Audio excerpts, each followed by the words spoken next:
Ladies and gentlemen, pay attention. This is your boy, the coach from the WWE. I would like to welcome you to the very first wrestling podcast in the world to take you on a weekly deep dive into classic matches along with legends of the squared circle. Enjoy the discussion. Enjoy the back and forth. There's so much to get into.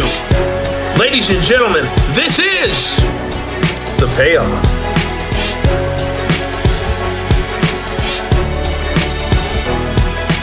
Ho, ho, ho, ho, ho. Welcome to an all-new Payoff. I'm Tom.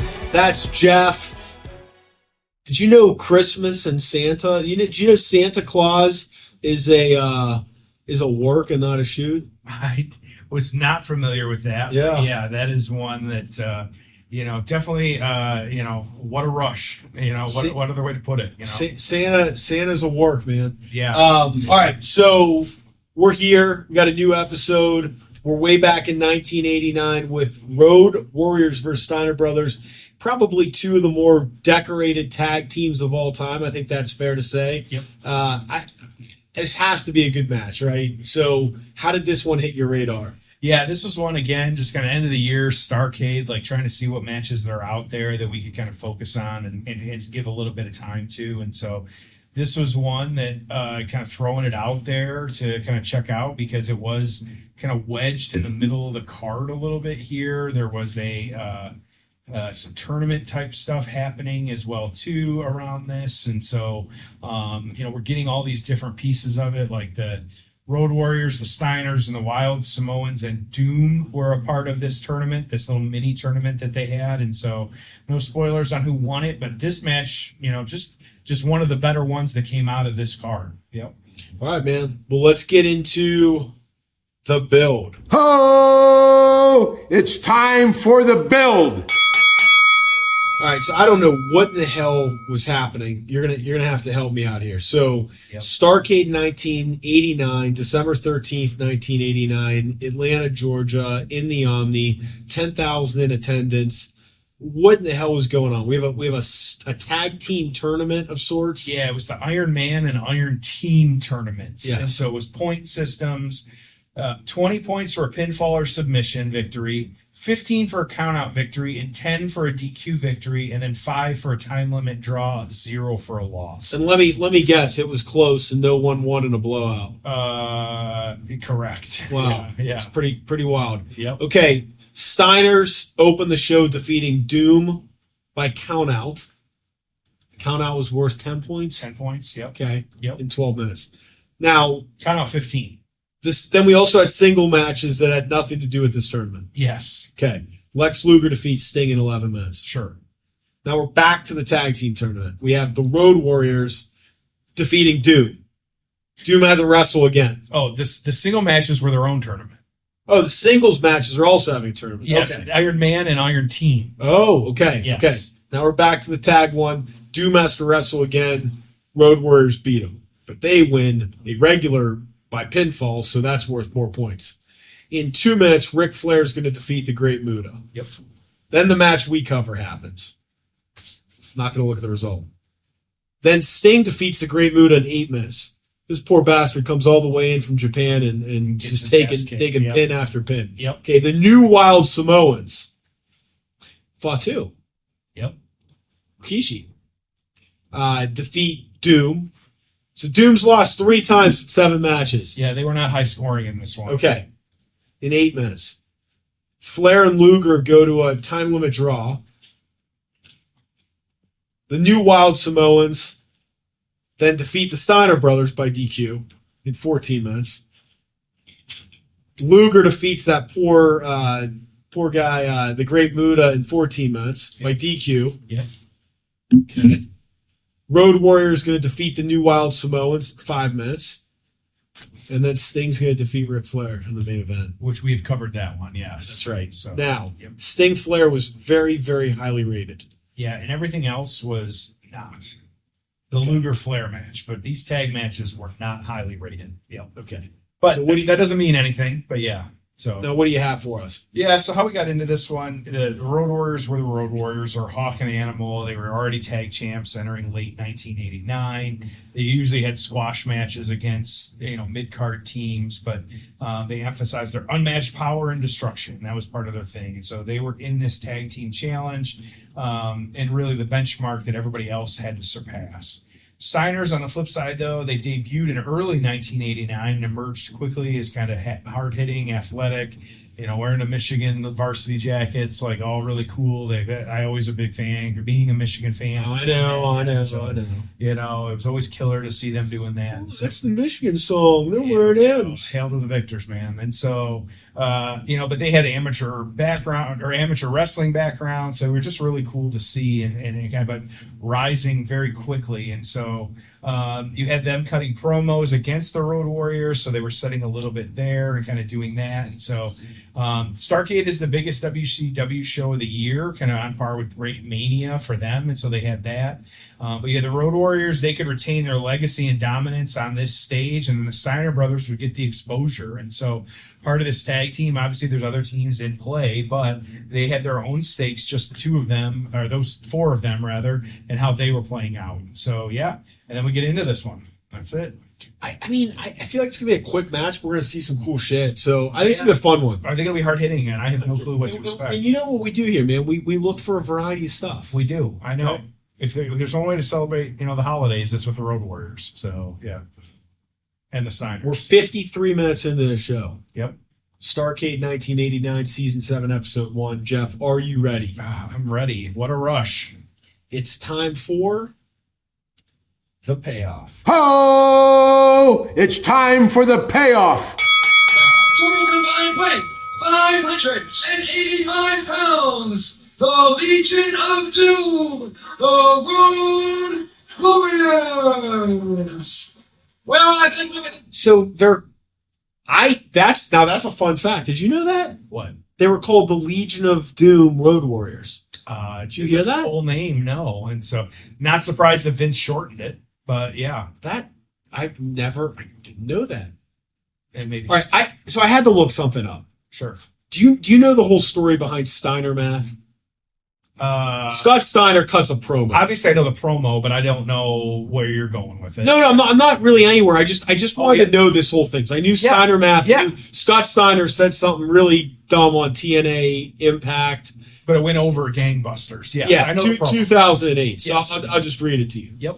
They say all men are created equal, but you look at me, you look at Samoa Joe, and you can see the statement is not true. See, normally if you go one-on-one with another wrestler, you got a 50-50 chance of winning. But I'm a genetic freak, and I'm not normal. So you got a 25 at best at beating me. Then you add Kurt Angle to the mix. Your chances of winning drastically go down. So Samoa Joe, you take your 33 and a third chance minus my 25% chance, and you got an 8 1/3 chance of winning at sacrifice. Makes But sense. then you take my 75 chance of winning.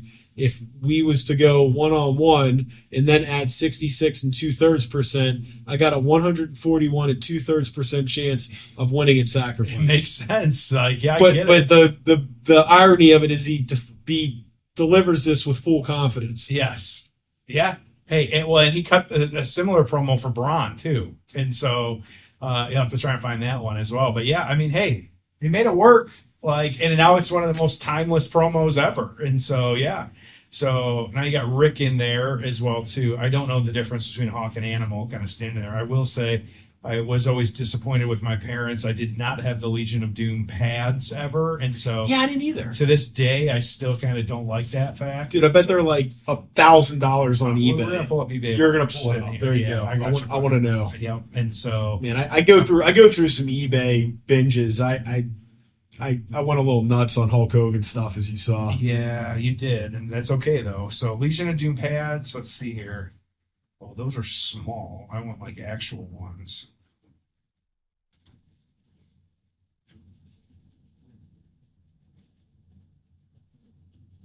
Oh yeah, see, these are for the action figures. I want the human sized ones.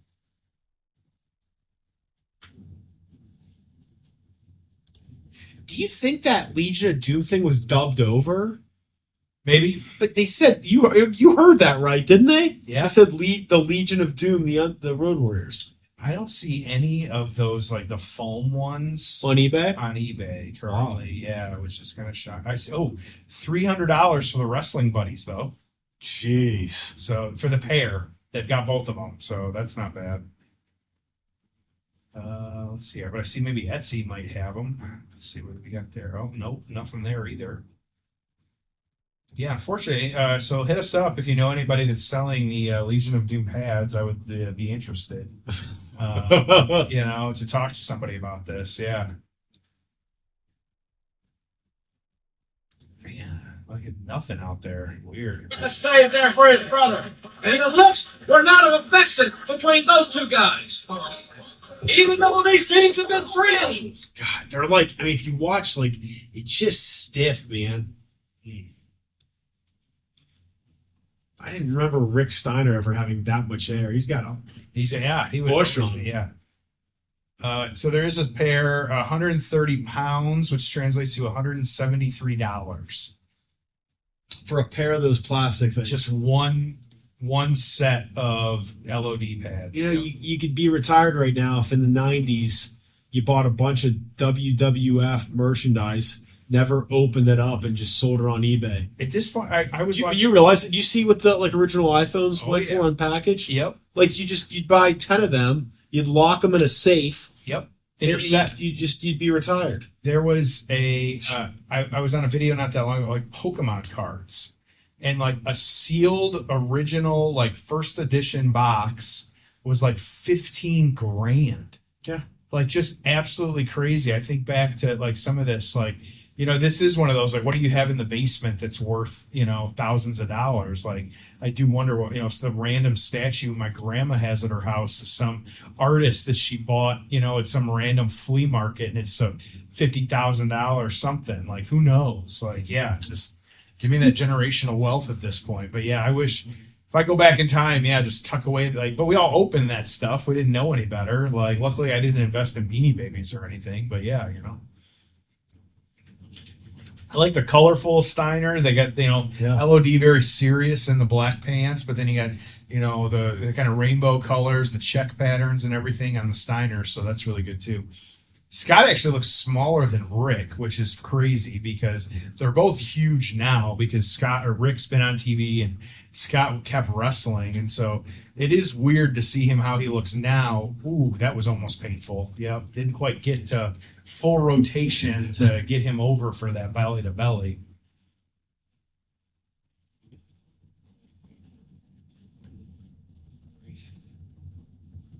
What do you think of the presentation in this era? The dark ring mat. So this was WCW. This is where when people talk about the WWF's production values, even when we look, so 1989, you're thinking like WrestleMania 5 range. Yep. Think about WrestleMania 4 and WrestleMania 5, Trump Plaza, Hogan, Savage, yep. The color contrasted to this. Yep. This looks dark and dingy. It's when I understand that the video quality's different, but like go compare those side by side. Yep. The WWF, like I don't know why WCW, I mean, they were a television company, right? I don't know how they didn't look at WWF and go, we need our shit to look more like that. We got to light up our crowds. We got to, yep. Light up the wrestlers. We shouldn't use dark mats. I mean, look at the turnbuckles. They look dirty. Well, look how dark the crowd looked. Well, like, yeah, the dark mat, too. They were like, there's chalk in the ring. Like, there's white stuff all over the ring that, like, I saw they were trying to get rid of, but, like, I don't know what that's from. Like, losing tape or something. It's just weird. But also it's stained. Like, it just looks weird. Yeah. And the crowd, you can't tell how big the crowd is. So Animal. So I was looking. I can remember when he passed away. So he had a heart attack in 2020. Okay. And just a sudden heart attack. Do you think that's just from steroid use? Yeah, probably. Like I didn't think he was like a drug guy or like he seemed like a pretty healthy guy. You're right. Yep. Now, did you ever hear the Road Warrior Hawk story? Oh boy. I think, yeah. No, hold on. Oh. Animal selling them there. Animal, give me that thing. His shoulder was up. His shoulder was up.